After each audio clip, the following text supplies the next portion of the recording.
시편 36편 7절부터 10절 말씀을 가지고 생명의 원천 이런 제목으로 같이 은혜를 나누도록 하겠습니다. 시편 36편 7절부터 10절 우리 말씀 같이 합독합니다. 하나님이여 주의 인자하심이 어찌 그리 보배로우신지요. 사람들이 주의 날개 그늘 아래에 피하나이다. 그들이 주의 집에 있는 살찐 것으로 풍족할 것이라. 주께서 주의 복락의 강물을 마시게 하시리이다. 진실로 생명의 원천이 주께 있사오니 주의 빛 안에서 우리가 빛을 보리이다. 주를 아는 자들에게 주의 인자하심을 계속 베푸시며 마음이 정직한 자에게 주의 공의를 베푸소서. 아멘. 오늘 이 자리에 모이신 저와 여러분은 예수님 안에 생명이 있다는 걸 다 알고 있으니까 참 그래도 택함을 받은 사람입니다. 많은 사람들은 생명이 있다는 것조차 모르고 그냥 예수를 믿기만 하면 떡고물이 떨어진다는 그것 가지고 그냥 평생을 살고 있어요. 근데 예수님이 우리의 생명의 원천이 되시는데요. 일찍이 이 시편을 통해서 그것들을 이렇게 성경에 써놨어요. 그래서 그 생명의 원천에 대해서 같이 은혜를 나누도록 하겠습니다. 1절부터 다 중요하지만 7절부터 하나님이여 주의 인자하심이 어찌 그리 보배로우신지요. 사람들이 주의 날개 그늘 아래에 피하나이다. 주의 인자하심에 대해서 시편 31편 19절에서 21절은 주를 두려워하는 자를 위하여 쌓아두신 은혜 곧 주께 피하는 자를 위하여 인생 앞에 베푸신 은혜가 어찌 그리 큰지요. 주께서 그들을 주의 은밀한 곳에 숨기사 사람의 꾀에서 벗어나게 하시고 비밀이 장막에 감추사 말다툼에서 면하게 하시리이다. 여호와를 찬송할지어다. 견고한 성에서 그의 놀라운 사랑을 내게 보이셨음이로다. 여기 보면 주의 인자하심에 대해서 얘기하면서 첫 번째 주를 두려워하는 자를 위하여 쌓아두신 은혜라고 써 있잖아요. 그래서 인자하심은 불쌍히 여기시는 거고, 불쌍히 여기는데 두려워하는 자, 그것은 주를 두려워한다 그래서 뭐 구약처럼 율법에 죄를 받을까봐 두려워하는 게 아니라 이 만물을 창조하신 그 주님이 인생 가운데 섭리하는 그 섭리에 대해서 내가 그 섭리대로 살아가지 못하는 것에 대한 두려움이죠. 이 두려움은 하나님에 대해서 그냥 심판에 대한 두려움이 아니라 그 두려움이에요. 그런 두려움을 가지고 있을 때 하나님이 인생을 위해서 베풀어 주신 은혜가 있는데 그 은혜는 뭐냐면 은밀한 곳에 숨긴다. 사람의 꾀에서 벗어나게 한다. 비밀한 장막에 감추시고 말다툼을 면하게 해주신다는 거예요. 더 나아가서 견고한 성에서 그의 놀라운 사랑을 보이셨다. 그러니까 벌써 이 시편을 통해서 우리 예수님을 통해서 우리가 새하늘과 새 땅을 유업으로 얻어서 우리가 하나님의 집, 새 예루살렘 성으로 단장받는 것에 대한 이 비유들을 이렇게 성경에 다 적어놨어요. 그래서 어디서 우리가 그의 사랑을 보냐면 견고한 성, 그의 견고한 성에서 우리가 그의 놀라운 사랑을 보이신다. 그래서 이 은밀히 감추시고 장막에 감추시고 이걸 다 감춘 곳이 어디냐면 견고한 성에 감추셨다는 거예요. 그래서 뭐 신약으로 말하자면 살리심을 입었으면 위의 것을 생각하고 위의 것만 이제 바라보면 거기 예수님이 계시고 우리는 예수님과 함께 보좌에 감춰져 있다. 그 얘기죠. 신약의 표현대로 하자면 그곳에 감춰져 있기 때문에 사람들의 말다툼이라든지 사람들의 꾀에서 우리를 숨기셨기 때문에 우리는 그런 것에 헤맬 필요가 없는 거죠. 왜냐하면 내가 지금 앉아있는 곳이 어디냐면 예수님과 함께 보좌에 앉아 있으니까. 그렇죠? 이 세상은 이제 이미 떠난 거잖아요. 보좌에 앉았다는 것은 세상 주소가 아닌 하늘의 시민권을 두고 하늘나라 하늘의 집에 지금 속하여 있다는 거니까 세상에서 아무리 나를 뭐라 해도 뭐 요동치 않는 거. 어쩌면 바울이 그래서 그것에 대해서 내가 날마다 매일 죽는다. 죽는 것이 세상에 대한 죽음이죠. 사람들에 대한 죽음이죠. 하나님께만 산 자로 있는 거니까요. 그래서 내 안에 아직도 세상이 많이 있어서 세상에 대한 어떤 그런 게 많이 있다면 빨리 예수님 앞으로 주소 이전을 하시기 바랍니다. 그래서 나의 구원이 보좌 위에 앉아 있는 것이 구원이고 나는 그 예수님과 함께 보좌에 앉아 있기 때문에 내가 이런 거에 시달릴 필요는 없다. 딱 거절하셔야지 돼요. 그 견고한 성에 이 주의 인자하심은 우리를 그의 견고한 성에 들어가게 하신다. 시편 36편 5절은 여호와여 주의 인자하심이 하늘에 있고 주의 진실함이 공중에 사무쳤다. 그래서 주의 인자가 어디에 있다고요? 하늘에 있다. 보좌에 있어요. 보좌. 그래서 주의 인자하심이 지금 하늘에 있다라고 얘기했고요. 그 다음에 주의 진실하심은 공중에 사무쳤다. 이 말뜻이 뭐겠어요? 진실이 뭐예요? 진실? 하나님 말씀이 진리니이다. 써있죠? 진리나 진실이나 똑같은 거잖아요. 열매까지가 이제 진실이라고 하는데 그것은 공중에 사무쳤다. 왜냐면 공중에 악한 영들이 지금 주인 노릇하고 있고 공중에 사망 권세가 붙잡고 있어요. 거기에 뭐가 있다고요? 진리가 있다고. 진리. 진실이 거기에 있다. 그러니까 이 주의 인자를 바라는 사람이 두려워하는 것은 이 사탄에게 내가 속아가지고 하나님이 주신 그 은택들을 내가 놓칠까봐 하나님을 경외하면서 하나님을 두려워하는 그 두려움이잖아요. 그래서 진리는 공중에 있어요. 그래서 이 사탄과 싸워서 이겨서 진리로 우리가 마침내는 우리가 뭐 믿음으로 무조건 다 된다, 믿음으로 다 된다 이런 얘기 많이 아까 나눔에도 제가 들었는데 믿음으로 다 되는 건 맞아요. 근데 믿음에서 믿음으로라고 의에서 의가 나오는 거지 그냥 믿음 하나로 끝나는 게 아니에요. 믿음에서 예수 그리스도를 믿음으로 그 믿음 안에서 다른 또 하나님 아버지를 향하여 가는 믿음이 다시 나와서 우리가 그의 의로 말미암아 우리가 살게 되는 거거든요. 그러니까 주님이 이미 다 이뤘으니까 난 할 거 없어 이러다 보니까 모든 신앙인들이 지금 주님의 의는 나의 의랑 아무 상관이 없이 사는 거죠. 네, 그래서 그것을 우리가 잘 생각하셔야 되겠고요. 시편 40편 11절은 여호와여 주의 긍휼을 내게서 거두지 마소서 주의 인자와 진리로 나를 항상 보호하소서. 자, 그래서 주님이 나를 긍휼히 여기신다면 뭐로 나를 보호해달라고요? 인자하심과 주의 진리로 나를 항상 보호하소서. 다른 말로 말하자면 보좌에 앉아있는 그 믿음과 하나님 말씀으로 나를 보호하소서 그 말이에요. 그걸로 나를 긍휼히 여겨달라. 그래서 이 성경에도 두 가지의 그릇이 나와요. 예수님 하나님이 토기장이라고 하면서 긍휼의 그릇과 또 진노의 그릇이 나오죠. 진노의 그릇은 그냥 그 악이 뭘 하든지 그냥 내버려 두는 거야.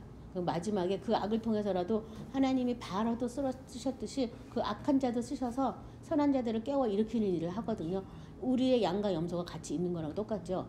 그 다음에 긍휼의 그릇에 대해서는 하나님의 영광의 부요함을 알게 하려고 긍휼의 그릇이 있는 거예요. 그러니까 그 긍휼을 구한다는 것 자체가 그 보좌에 앉아있는 그 믿음 안에 속하기 위해서 우리가 주여 나를 긍휼히 여겨주소서 그렇게 기도하죠. 그래서 그 긍휼은 나를 인자와 진리로 보호한다. 주님이 나에게 긍휼을 베푸셨다면 주님의 그 인자 내가 지금 어디에 있는지 그것과 그 다음에 진리가 나를 항상 보호한다는 걸 믿으시기 바랍니다. 그래서 제가 이제 저희 주일날 저희가 봉사하는 실업인 연합회에서도 제가 지금 말씀을 같이 나누고 있는데요. 뭐냐면요. 그냥 많이 순복음 교인들 성경 충만해서 막 쫓아내라 맨날 쫓아냈어요. 근데 진리가 없어요. 그냥 나가라 맨날 이것만 한 거예요. 그렇게 배웠으니까. 그러니까 뭘 나가는지도 몰라고 말씀의 검도 사용하지 않았으니까 나간 건지 안 나간 건지 도대체 도무지 아무것도 모르는 거예요. 근데 그게 아니라는 거예요.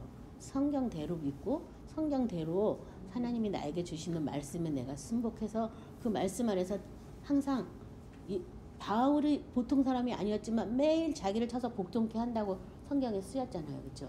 그렇다면 우리는 뭐 매일뿐 아니라 뭐 거기 플러스 할 수 있는 뭐가 있다면 그걸 더 해야 되겠죠. 그래서 아무튼 진리가 나를 자유케 하고 진리는 궁창에 있다. 어디에 있다고요? 궁창. 그러니까 궁창이란 말이 딸로 말하면 영적 전투 가운데 진리가 있다 이 말이죠.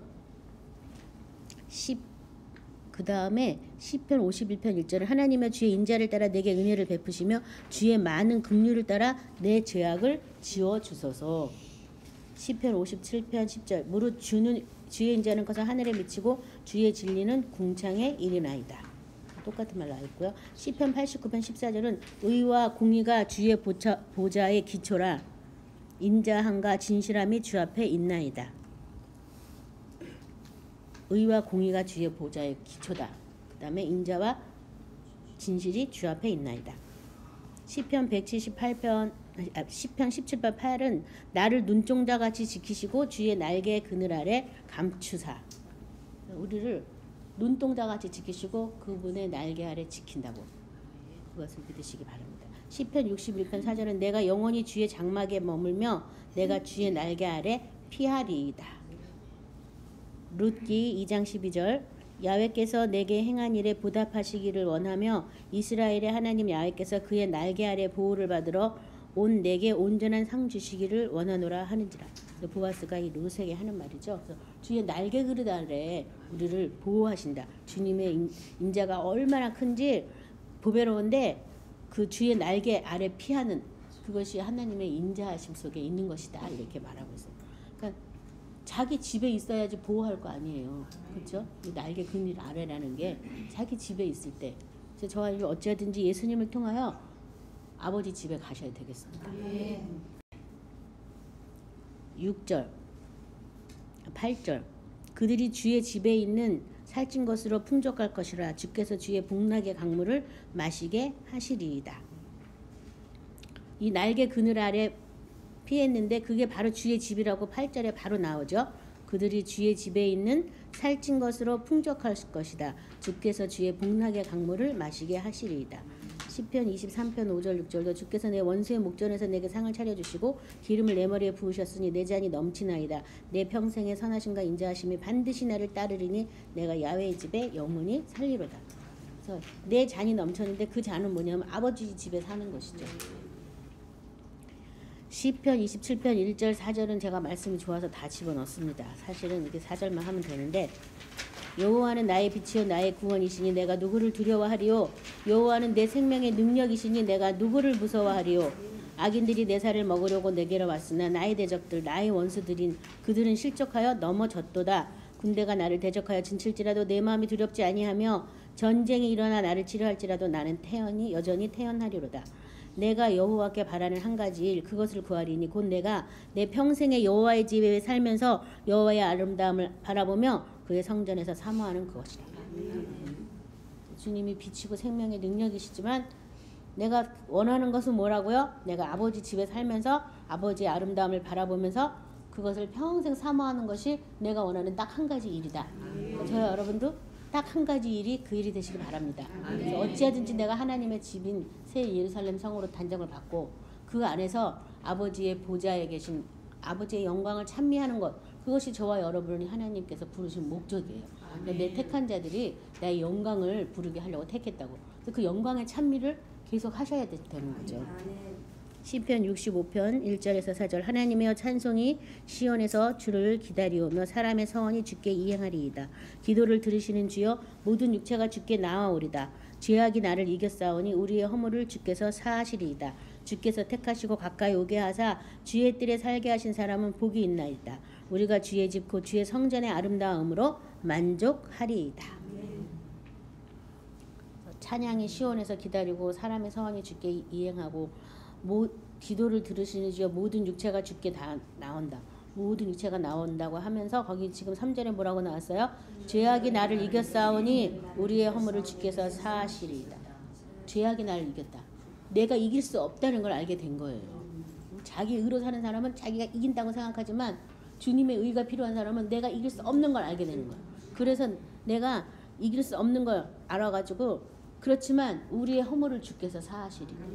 내가 이길 수 없지만 그래서 뭐 다윗은 내가 죄 중에 내가 출생했다. 죄악이 항상 내 앞에 있다. 뭐 이렇게 표현했거든요.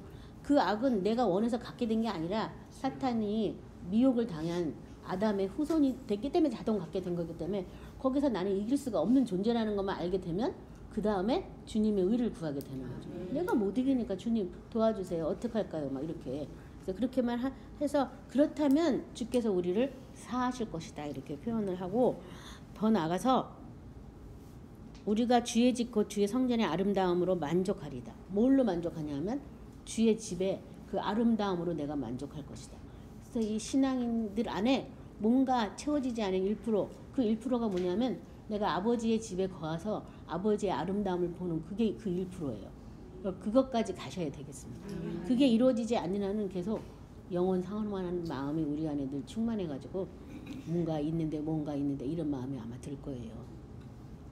시편 16편 11절 주께서 생명의 길을 내게 보이시리니 주의 앞에는 충만한 기쁨이 있고 주의 오른쪽에는 영원한 즐거움이 있나이다. 계시록 22장 1절도 또 그가 수정같이 맑은 생명수의 강을 내게 보이니 하나님과 및 어린 양의 보좌로부터 나와서 이 생명수가 어디서부터 나온다고요? 하나님과 어린 양의 보좌로부터 나온다. 그래서 내 안에 예수님이 왕으로 계신 것과 그 예수님이 어린 양으로 계신 것 그걸 알아야지만 이 안에서부터 성전이 돼서 이 물이 흘러 넘쳐서 나중에는 문지방으로 나가서 발목이 되고 무릎이 되고 허리가 되는 겁니다. 내 안에 보좌의 주인이 누구냐를 생각하셔야 돼요. 누구야 돼요? 네, 어린 양 예수가 내 마음의 보좌의 왕이 되셔야 되는데 주인이 예수님이 아니고 주인이 사탄이었다가 나였다가 막 이러다 보니까 네, 그러니까 이제 계속 우리가 이 미혹에 빠져가지고 사탄하고 짝을 하는 것입니다. 그래서 주인이 누구냐를 생각하면 주인이 예수님이면 예수님은 우리에게 말씀으로 명령하셨잖아요. 그러면 뭘 구해야 돼요? 말씀을 구하고 말씀에 따라 내가 움직여야죠. 그냥 주인이 나의 왕이 너 남편에게 복종해라 이랬으면 복종해야 되는 거잖아요. 그렇죠? 주인이 그거 하랬는데 아유 할만해야 하지요. 저 사람 변하면 그때 하겠습니다. 막 이러고 있으면 주인이 누구예요? 나죠. 나죠. 그러면 하나님의 성이 될 수가 결코 없어요. 그래서 하나님의 성이 되는 것이 저 여러분의 마지막 한 가지 소원 거기서 만족을 누리시기 바랍니다. 9절 그 다음에 진실로 생명의 원천이 주께 있사오니 주의 비단에서 우리가 빛을 보리이다. 그래서 제가 이제 생명의 원천이라는 제목을 했는데요. 그 복락의 강물을 아까 마신다고 그 앞절에 말했잖아요. 그 복락의 강물이 사실은 이 생명의 원천이신 누구를 말하는 거예요? 예수님을 말하는 거죠. 그렇죠? 그리고 그 예수님 안에서 우리가 아버지의 빛을 또 보는 거예요. 우리 여기서 보면 비단에서 우리가 빛을 보리이다. 예수님의 그 말씀의 비단에서 결국은 누굴 보냐면 하나님 아버지, 사랑이신 하나님 아버지, 하나님은 빛이시라, 하나님은 사랑이시다 이렇게 얘기한 그분을 또 만나게 되는 거예요. 그래서 여기 예레미야 2장 13절에는 내 백성이 두 가지 악을 행하였나니 곧 그들이 생수의 근원이 되는 나를 버린 것과 스스로 터진 웅덩이를 판 것인데 그것은 그 물을 가두지 못할 터진 웅덩이들이니라. 두 가지 악이 뭐냐면 생수의 근원이 되는 하나님을 버린 것이고 또 스스로 웅덩이를 파가지고 자기가 뭘 자꾸 저축해 놓는 거예요. 근데 그것은 물을 가두지 못하는 터진 웅덩이라고. 그것이 두 가지 악이에요. 그래서 이 생수의 근원이 내 생명에 우리가 물 못 마시면은 사는 사람 없잖아요. 그렇죠? 음식은 못 먹어도 뭐 얼마 정도는 버틸 수 있지만 물은 못 먹으면 금방 죽어요. 그래서 모든 생물이 또 물에서부터 태초에 하나님의 신이 수면 위에 운행했잖아요. 물 속에 다 있던 것이 다 드러나고 나타난 거기 때문에 물이 없으면 모든 생물은 살 수가 없어요. 식물도 마찬가지고. 그것처럼 예수님의 그 생명수를 우리가 간직하지 못하고 터진 웅덩이라면 맨날 공급받은 뭐예요? 맨날 빠져나가는데. 그래서 터진 웅덩이가 안 되고 뭐가 돼야 되냐면 예수님의 말씀대로 하다면 새 부대가 돼야 되는 거예요. 새로운 피조물이 돼야 되는 거예요. 그래야 물이 저축이 돼요. 그래서 새 사람이 되는 것 굉장히 중요하죠. 그래서 예수님도 물과 성령으로 거듭나지 아니하면 천국에 들어갈 수 없다라고까지 얘기할 정도로 거듭남이 중요한데 새로운 새 부대로 거듭나는 거죠. 옛사람은 예수님과 같이 못 박아 죽고 새 사람으로 이제 새로운 피조물로 새로 지음받은 우리에 대해서 또 배우셔야 될 거 아니에요.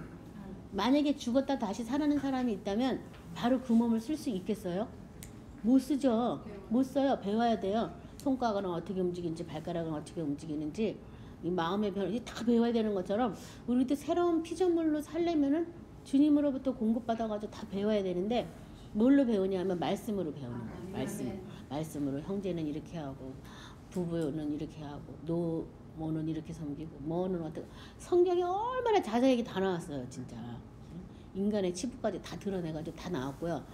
신약은 말씀을 대로 사는 게 낫다면 구약은 말씀대로 산 사람과 안 산 사람들의 예가 적혀 있는 게 구약이에요. 그러니까 어디서 멀리서 결과를 찾을 것도 없어요. 그냥 구약을 생각하면 말씀대로 안 살아가지고 어떻게 됐는지 많이 다 드러나잖아요. 그것처럼 그 성경 말씀대로 우리가 새로 거듭났기 때문에 너희가 거듭난 것은 씨로 말미암아 됐다고. 그것이 성경 말씀이잖아요. 그러니까 그 씨로 내가 거듭난 것을 계속 배워야죠. 눈은 뭘 봐야 되고 코는 뭘 봐야 되고 성경에 제대로 나왔다니까요. 눈은 몸의 등불이라고 또 나와 있어요. 그래서 눈이 밝으면 온몸이 밝아지고 눈이 어두우면 눈이 성하면 나빠지면 온몸이 다 어두워진다고. 내 눈이 뭘 봐야 되는지 주님 그 뭘 보라는 겁니까? 물어봐야 될 거 아니에요. 그렇죠? 사람마다 다르겠죠. 말씀 보라는 사람도 있고 성령을 보라, 성령을 네가 너와 같이 계신 성령을 보라는 사람도 있고 믿음에 따라 다 단계에 따라 다를 거예요. 뭐라고 딱 정답은 우리한테 있는 게 아니라 그것은 성령님께 계시죠. 그래서 아무튼 내 속에 이 악이 있나 살피셔야 되겠습니다. 요한복음 4장 10절하고 14절 보겠는데요. 예수께서 대답하여 이르시되 내가 만약 하나님의 선물과 또 내게 물 좀 달라 하는 이가 누구인 줄 알았더라면 내가 그에게 구하였을 것이요 그가 생수를 내게 주었으리라. 예수님이 누군지만 제대로 안다면 예수님께 뭘 구한다고요? 생수를 구한다고. 생명수를 구한다고. 근데 사람들이 예수님이 누군지 모르니까 맨날 떡 좋은 거가 물고기 부스러기라도 좀 얻어먹으려고 쫓아다니는 거죠. 예수님이 진짜 누군지 안다면 뭘 구해야 된다고요? 생수를 구해야 된다는 거예요.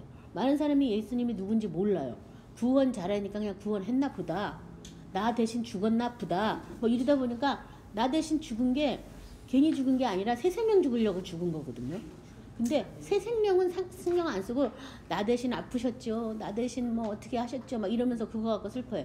그게 다 천주교 오랫동안 이 기독교가 태어나기 전에 중세에 깜깜한 암흑시대에 만들어 놓은 그 천주교의 영향력이 아직도 있는 거예요. 아직도 십자가에 예수님 매달아 놨어요. 그래서 그냥 나 대신 죽은 예수님 괜히 슬퍼하고 울고 막 죄송합니다 막 이러는 거죠. 근데 그게 아니라 부활하신 예수님, 새 생명을 주러 오신 예수님, 아버지 집에 데려가려고 오신 예수님, 그 예수님을 생각하셔야죠. 그래서 그 예수님이 누군지 알았다면 당연히 뭘 구하겠어요? 생명수를 생수를 구하겠죠. 아버지 집에 가야 되는데 아버지의 생명이 있어야 가는 거지. 내 생명 가지고 거기 갈 수 있겠어요? 내 생명은 예수님과 같이 딱 못 파가 죽어야지만 마땅한 생명인데 어디 아버지께 뭘 어디 가겠어요, 그렇죠? 그러니까 근데 그걸 지금도 아직도 많은 사람들이 예수님이 누군지를 모르기 때문에 생명수를 구하지 않는다는 그것이 가장 큰 문제예요.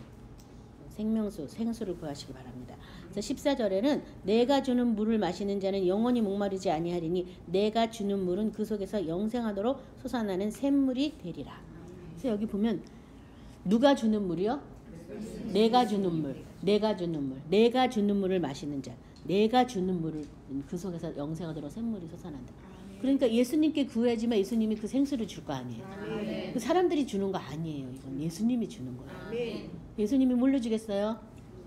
말씀을 주겠죠. 그래서 말씀이 이 생명수를 찾은 사람들은 말씀이 다 거의 동일합니다. 동일한 말씀으로 이렇게 가게 돼 있어요. 그 물을. 예수님께 구하시면 예수님이 물 줄게 받아 마셔라 뭐 이러면 되게 좋은데 그게 아니라 말씀을 준다니까요. 이거 뭐지? 이거 뭐 하라는 거지?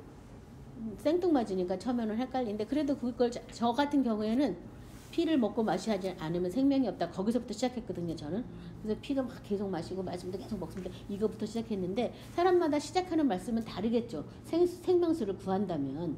그렇지만 언젠가는 어디로 도달해야 되냐면 계시록 7장으로 다 가게 돼 있어요.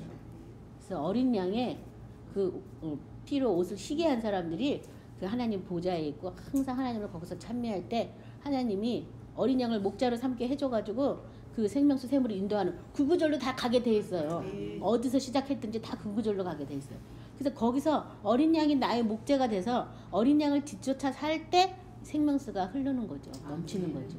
나를 뭐 하는 게 아니라 어린 양을 쫓아 살 때. 그래서 어린 양 사람들한테 나 이렇다고 가시한 것도 없고 누가 나 조금 조롱한다고 끔찍도 안 했어요. 들레지도 않고 화내지도 않고 그냥 묵묵히 십자가를 쫓아가서 못 박아 죽었거든요. 그분이 나의 목자예요.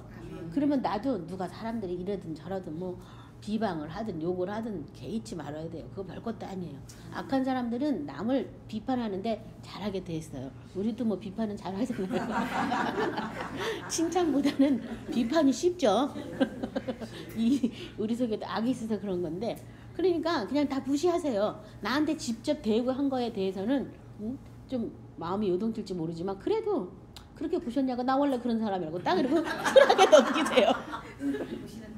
근데 똥 묻은 개가 겨 묻은 개 흉본다고. 들보는 빼고 말하셨는지 모르겠네. 다 이러고서 너도 네 죄를 좀 이렇게 좀 까발려 말아 이렇게 한번 좀 가르쳐 줄 필요는 있는데 아무튼 그런 거 절대 두려워하시면 안 돼요. 그래서 뭐 어쨌다 저쨌다 말해도 예수님 안에서 우리는 왕 같은 제사장으로 불렀으니까 너무 별것도 아닌 것이 어디서 까불었다 이런 마음을 갖고 사단도 대적해야 되는 것이고 세상 사람들도 사랑해서 모든 사람이 막 잘해주고 하는 걸 사랑이라고 알고 있는데 그렇지 않아요. 로마서 12장은 사랑은 선에 속하고 악을 미워하는 게 사랑이에요.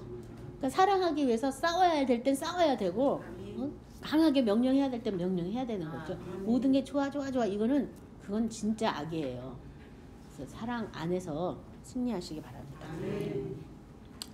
그 물을 마시기 바랍니다. 요한복음 5장 26절 아버지께서 자기 속에 생명이 있음같이 아들에게도 생명을 주어 그 속에 있게 하셨고 생명 우리가 받는 생명은 하나님의 생명인데 어디에 있다고요? 그 아들 예수 안에 있어요. 그러니까 예수를 통하지 않고는 그 생명을 만날 수가 없고 알 수도 없고 볼 수도 없어요. 그래서 예수님의 생명 안에서 아버지의 그 생명을 보시기 바랍니다. 요한복음 1장 9절 참빛 곧 세상에 와서 각 사람에게 비치는 빛이 있었나니. 그러니까 이 예수님의 이 참빛 안에서 우리가 다시 하나님 아버지의 영원한 생명의 빛, 사랑의 빛, 그 빛을 보는 거죠.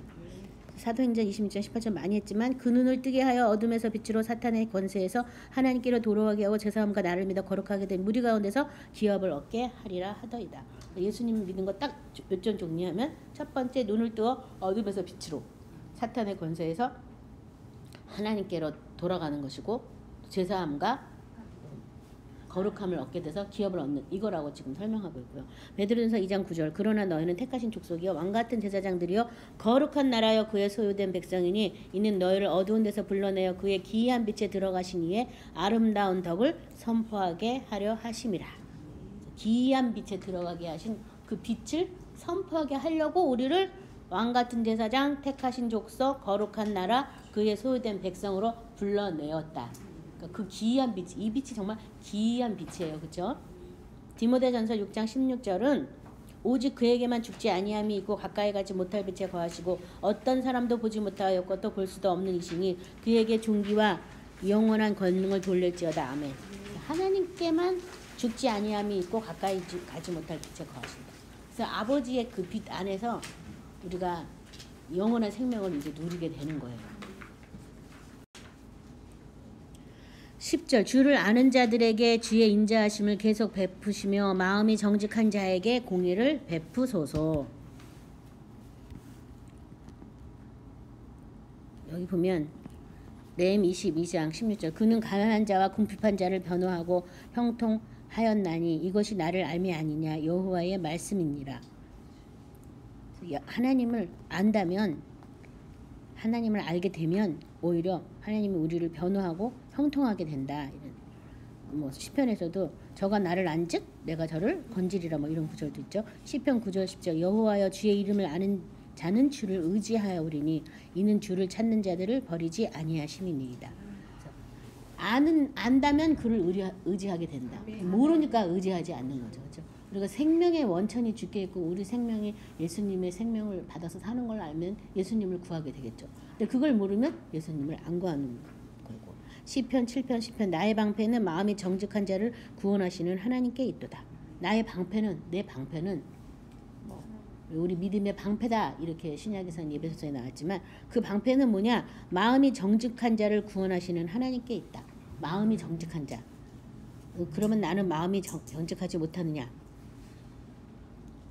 마음이 정직해 하셔야 돼요. 그래서 하나님 앞에 지금 짓고 안 하면 마지막 날에 또 짓고 하게 되면 그때는 상벌이 뒤따르기 때문에 지금 그냥 다 이실직고 하는 거예요. 하나님 내 마음이 이랬습니다. 저랬습니다. 개떡 같았습니다. 이러면서 하나님 다 알고 계신데 그렇잖아요. 그래가지고 얼른 그냥 지금 어찌 보면 지금 회개하고 지금 시침 받아서 그날에 심판받을 게 없는 거예요. 그게 참 하나님 공의 아니에요. 그렇죠? 그 사람들은 그걸 안 했기 때문에 마지막 날에 이제 심판에 서면 죄가 다 드러나서 누가 죄를 고발하는 게 아니라 자기가 했던 말들이 자기를 다 쳐서 직고하게 돼 있어요. 그러니까 뭐 말 실수하면 바로바로 죄송합니다. 제가 말 실수했습니다. 용서해 주세요. 얼렁하고 바로바로 지워야겠죠. 그래서 마음이 정직하는 것 참 중요한 것. 시편 11편 7절은 여호와는 의로우사 의로운 일을 좋아하시나니 정직한 자는 그의 얼굴을 배우리이다. 정직하면 하나님이 자기를 나타내시죠. 그래 난 니네가 원래 죄덩이인 거 알고 있었어. 그 죄의 악은 내가 다 사하여 줬다. 막 이러면서 나타나실 거 아니에요. 너 왜 아직도 그 죄를 못 벗어났니? 막 이러면서 이렇게 우리를 갖다 그렇게 할 게 아니라 근데 걱정하지 마. 내가 모든 죄의 악은 다 사하였어. 그래도 우리가 그렇게 하나님께 말했기 때문에 그래서요. 그렇게 내가 다 이실직고하면 사단이 사실 틈을 못 타요. 근데 사실 모든 죄를 다 용서했음에도 불구하고 우리가 회개해야 되는 이유는 사탄이 어떤 죄를 붙잡고 있기 때문에 내가 그 올무에 빠져 있어서 회개하는 거예요. 그러면 그 죄가 떠나가면 사탄이 더 이상 붙잡을 게 없거든요. 그래서 이미 다 용서했음에도 불구하고 우리가 계속 회개하라는 거예요. 이미 다 사했는데 우리 죄 기억도 못하는데 왜 해야 되지? 우리 죄 우리는 기억 못해도요. 사탄은 기억하고 있다니까요. 그래가지고 그거 가지고 우리를 갖다 막 찔러요. 그러니까 그걸 죄의 그 상을 없애기 위해서 회개하는 거예요. 잠언 시편 33편 1절 너희 의인들아 여호와를 즐거워하라. 찬송은 정직한 자들이 마땅히 할 바로다. 찬송은 정직한 자들이 하는 것이다.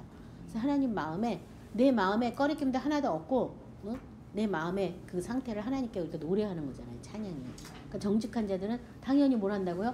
하나님 찬양을 할 게 없어. 더 할 게 없잖아요. 하나님 말씀대로 살았지. 불의한 거 다 쫓아냈지. 속은 거 다 바로잡았지. 그러니까 하나님 앞에서 뭘 하겠어요? 뭘 하겠어요? 보좌에서 여러분 뭘 하겠어요? 찬양할 것밖에 없잖아요. 보좌에서는. 그래서 보좌에 올라가면 하나님의 아름다움을 앙망하고 찬양하는 것만 하는 거예요. 그래서 시편에도 보면은 거의 시편 끝편쯤에 가면 계속 새 노래로 찬양하라, 새 노래로 찬양하라, 새 노래. 그러면 앞전 노래는 흠노래인가? 전 참 그게 궁금했어요. 왜 이건 새 노래로 하라 그러지? 근데 알고 봤더니 그건 이제 구약의 얘기를 막 쓰면서 하나님의 섭리를 얘기한 게 시편 앞에 쫙 나왔다면 시편 뒤편에는 하나님의 권능과 능력을 막 노래하면서 계속 새 노래로 찬양하는. 새 노래가 뭐냐면요. 보좌에서 하나님을 찬양하는 노래가 새 노래예요. 새 노래. 뭘 어쩌고 저쩌고 해줘서 뭐 하는 찬양이 아니라 그냥 하나님의 그 자체가 너무 아름답고 멋있고 그냥 놀래서 하는 그 찬양이 보좌에서 하는 찬양. 이거는 정직한 자들이 마땅히 할 것이다 되어 있고요. 잠언서 16장 17절 악을 떠나는 것은 정직한 사람의 대로이니 자기의 길을 지키는 자는 자기의 영혼을 보전하느니라. 잠언 11장 6절 정직한 자의 공의는 자기를 건지려니와 사악한 자는 자기의 악에 잡히리라. 잠언 10장 29절 여호와의 도가 정직한 자에게는 산성이요 행악하는 자들에게는 멸망이니라. 이사야 48장 17부터 19절 같이 합독하겠습니다. 너희의 구속자시요 이스라엘의 거룩한 이이신 야훼께서 이르시되 나는 내게 유익하도록 가르치고 너를 마땅히 행할 길로 인도하는 내 하나님 여호와라. 내가 나의 명령에 주의하였더라면 내 평강이 강과 같았겠고 내 공의가 바다 물결 같았을 것이며 내 자손이 모래 같았겠고 내 몸의 소생이 모래알 같아서 그의 이름이 내 앞에서 끊어지지 아니하였었겠고 없어지지 아니하였으리라 하셨느니라. 여기 보면 하나님이 우리를 어떻게 유익하도록 가르치고 마땅히 행할 길로 인도하는 하나님이라고. 그러니까 그 인도하는 대로만 내가 살았다면 어떻게 살아요? 그리고 내가 나의 명령에 주의하였다면, 이 명령에 내가 주의하였다면, 이 성경에서도 어떻게 행할 것인지 주의하라. 이 야고보서에 나왔나? 거기 나왔는데 아무튼 주의하라. 어떻게 행할 건지 내 맘대로 행하는 게 아니라 어떻게 행할 것인지를 먼저 주의해라. 주님께 물어보면서 행하라는 거예요. 그렇게 하면은 평강이 강과 같을 것이다. 또 공의가 바다 물결 같을 것이다. 그렇게 평강이 넘쳐난다는 거예요. 근데 사람들이 묻지 않고 행하는 거 행하는 것도 묻지 않고 그냥. 그래서 제가 그런 얘기 많이 하거든요. 우리 예배 끝나고 이따가 만납시다 이렇게 얘기하잖아요. 그러면 다 아멘해요. 예배 끝난 게 언제가 끝난 거야? 이거 뭐, 그럼 예배 끝난 게 뭐예요? 그걸 물어봐야 되는 거잖아요. 주기도문 마치고인지 아니면 송룡이 마치고인지 뭔지 모르니까 예배 끝나는 게 그럼 뭐예요? 그 다음에 또 물어봐야 돼. 어디서 만나요? 이러고 물어봐야 되잖아. 근데 다 아멘 그러고서 몰라. 나도 몰라. 너도 몰라. 나 몰라. 그러고 안다고 생각하고 집에 가는 거야. 만나지지는 않죠. 그렇죠? 그래서 지금 말씀 명령에 주의하라는 뜻이 그런 뜻이에요. 주의해서 아 그래요? 그럼 예배 끝나면 시간을 정해주세요 라든가 뭐 예배 끝난 게 그러면 아멘 이렇게 주기도문을 하는 게 끝입니까? 우리 교회는 주기도문 끝난 다음에 또 좋으신 하나님 한 번 더 부르는데 그게 끝입니까? 이런 거 물어봐야 되잖아. 그 다음에 어디서 만나요? 십자가 앞에서 만나요? 서점 앞에서 만나요? 어디예요? 이런 거 물어봐야 되는데 아멘 다 그러고 집에 가요. 왜냐하면 행할 거 아니니까. 행할 게 아니니까 안 물어보는 거거든요. 그래서 이 명령에 주의하라는 것은 행하기 위해서 자꾸 물어봐야 돼요. 그래서 주님이 원하시는 방법대로 주님이 뭘 하시기 원하시는 그대로 우리가 행하는 거예요. 그래서 그렇게 하면은 우리 마음에 평강이 강 같을 것이다. 그래서 대부분의 이 신앙생활하면서 잘못하는 게 뭐냐면 내가 교회 가서 죽기 살기로 기도하니까 우리 집안 식구는 잘 될 거야. 그리고 집안 식구들은 자기 뭐 엄마든지 아빠든지 교회 열심히 가서 기도해가지고 내가 잘 된다는 생각하면 너무 좋은데 그렇게 생각 안 해요. 우리를 버렸구나. 사탄이 막 틈타니까 우리 엄마는 우리를 사랑하지 않아. 사탄이 그 시간에 얼마나 틈타는지 몰라요. 그래서 꼭 교회 가서만 기도 안 해도 집에서 골방 기도하고 애들하고 살면서 기도하고 그럼 주님 제가 어떻게 할까요? 막 이러면 집에서 있는 자리에서 기도해주고 또 기도하는 모습 보여주고 무슨 일이 일어나면은 사람의 방법 취하는 것보다 기도하면서 먼저 하는 거 보여주고 하면 애들이 그런 거 보면서 아 우리 엄마가 나를 기도로 키웠구나 생각하는데 그런다고 맨날 유구장창 교회만 가가지고 그러면요 애들한테는 교회가 원수가 돼요. 우리 엄마 뺏겼다 뭐 이렇게. 그래서 나중에 복음을 전하면 다 좋은데 나 교회 다니는 사람만 안 만날래 뭐 이렇게 심각한 일이 벌어지거든요. 그래서 그거는 묻지 않고 행해서 그렇게 된 거예요. 묻지 않고 물으셔야 돼요. 그래도 하나님이 어여삐 여기서 우리의 눈물의 기도를 다 들으시고 자녀들을 참 알토랑같이 키워주셔서 너무 감사하죠. 근데 아무튼 사탄이 틈을 많이 탄다. 내 맘대로 행하면 그리고 나의 의가 막 자꾸 이렇게 넘쳐나게 돼서 내가 행한 것은 나중에 하나님 앞에 올바른 이렇게 열매로 드릴 수가 없어요. 내가 했기 때문에. 주님이 원하시는 대로 내가 행했다면 주님이 원하는 걸로 했으니까 그게 다 열매가 되고 상급이 되거든요. 그럼 뭐 어려운 것도 아니잖아요. 물어보셔야 돼요. 제가 외국 나가서도 집회 많이 하는데 다들 사람들이 자기네는 묻지 않고 살았대요.